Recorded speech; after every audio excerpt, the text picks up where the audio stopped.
இன்றைய முதல் வாசகம் யோனா நூலிலிருந்து வாசகம் அதிகாரம் 3 வசனம் 1 முதல் 10 முடிய. இரண்டாம் முறையாக யோனாவுக்கு ஆண்டவரின் வாக்கு அருளப்பட்டது.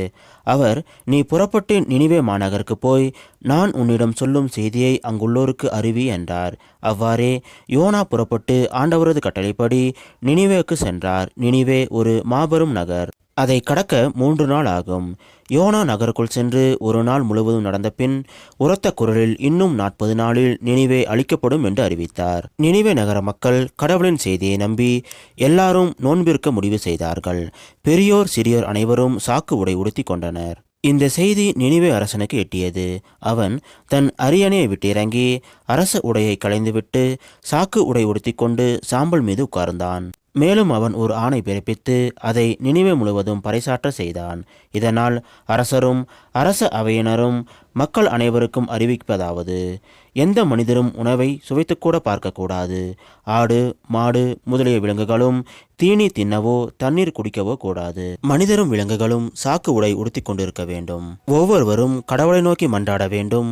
தம் தீய வழிகளையும் தாம் செய்து வரும் கொடுஞ்செயல்களையும் விட்டொழிக்க வேண்டும். இவ்வாறு செய்தால் கடவுள் ஒருவேளை தம் மனதை மாற்றிக்கொள்வார். அவரது கடுஞ்சினமும் தனியும், நமக்கு அழிவு வராது. கடவுள் அவர்கள் செய்த அனைத்தையும் பார்த்தார். அவர்கள் தீய வழியினின்று விலகியதை அவர் கண்டு தம் மனதை மாற்றிக்கொண்டார்.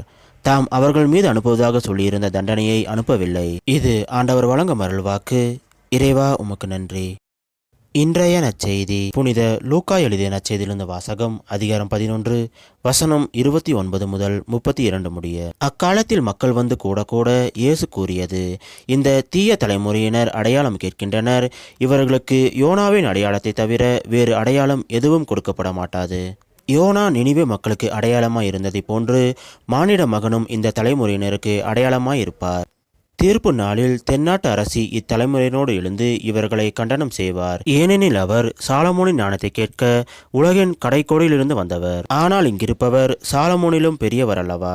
தீர்ப்பு நாளில் நினிவே மக்கள் இத்தலைமுறையினோடு எழுந்து இவர்களை கண்டனம் செய்வார்கள். ஏனெனில் யோனா அறிவித்த செய்தியை கேட்டு அவர்கள் மனம் மாறியவர்கள்.